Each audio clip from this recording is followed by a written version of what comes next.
آج ہمارے اندر سب سے بڑی کمی اور کوتاہی یہ ہے کہ ہم اس امت کے وفادار نہیں ہیں، نعوذ باللہ۔ ہم تو ایک دوسرے کے وفادار نہیں ہیں، ہم تو ایک دوسرے کے وفادار نہیں ہیں۔ بھائی بھائی کا دشمن ہے، بہن بھائیوں میں محبت اور اخوت نہیں ہے۔ اس امت تو بہت دور کی چیز رہ گئی ہے۔ آج ہم پڑوسیوں کے وفادار نہیں ہیں۔ پڑوسی کا نقصان ہوتا ہے، ہمیں خوشی ہوتی ہے، اللہ معاف فرمائے، خوشی ہوتی ہے، اچھا ہوا کہ اس کا نقصان ہو گیا۔ آج ہمارے اندر سب سے بڑی، کیسے ایک مسلمان ہو سکتا ہے جو دوسرے مسلمان کا وفادار نہ ہو، دوسرے مسلمان کا ہمدرد نہ ہو، دوسرے مسلمان کا خیر خواہ نہ ہو، اور دوسرے مسلمان کی محبت اس کے دل میں نہ ہو؟ کیسا مسلمان ہو سکتا ہے؟ سیدنا حسین ابن علی رضی اللہ تعالیٰ عنہ نے اس امت سے محبت اور اس امت کی ہمدردی کا وہی حق ادا کیا جو ہمیں جناب نبی کریم صلی اللہ علیہ وسلم کی زندگی میں نظر آتا ہے۔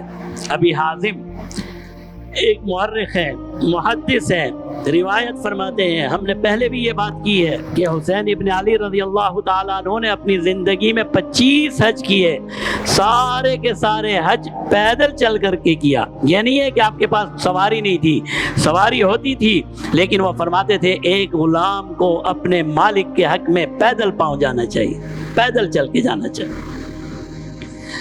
سیدنا حسین ابن علی کے بارے میں ابو حازم فرماتے ہیں، روایت فرماتے ہیں میں نے سیدنا حسین ابن علی رضی اللہ تعالی عنہ کو دیکھا کہ آپ حج کے سفر میں ہیں اور آپ بیت اللہ کے سامنے ملتزم میں ہیں، اس دروازے، بیت اللہ کے دروازے کے ساتھ لپٹے ہوئے ہیں اور آپ دعائیں کر رہے ہیں۔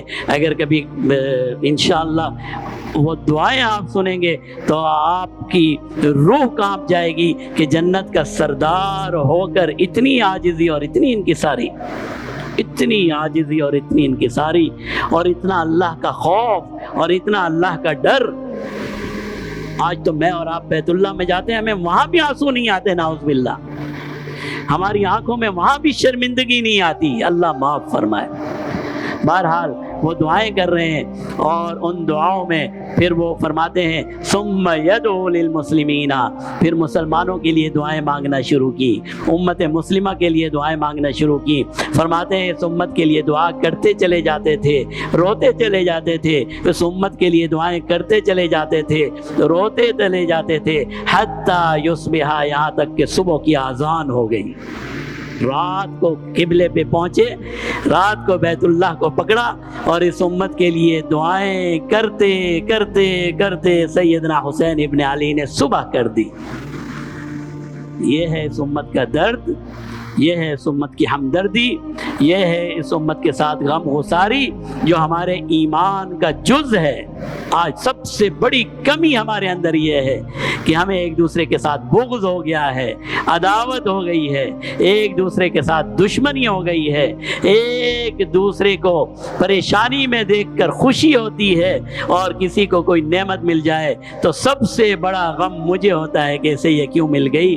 یہ نفاق ہے، یہ منافقت کی نشانی ہے، یہ فسق اور کفر کی نشانی ہے۔ اللہ معاف فرمائے، ہم تو مومن ہیں، ہمیں ایک دوسرے کے ساتھ ہمدردی، غم گساری کے ساتھ رہنا ہے، اور سیدنا حسین ابن علی کی زندگی سے یہ سیکھنا ہے۔ ہمیشہ اس امت کے غم گسار رہیں، اس امت کے محبت کرنے والے، اس امت کی ہمدردی کرنے والے رہیں، اور جہاں اپنے لیے مانگیں، پیارے محبوب کے ہر امتی کے لیے مانگیں، ہر امتی کے لیے مانگیں۔ یہ ہے وہ راستہ جو خود جناب نبی کریم صلی اللہ علیہ وسلم کے ذریعے سے، ان کے نواسے میں اور ان کے نواسے سے پھر پوری امت میں آیا ہے۔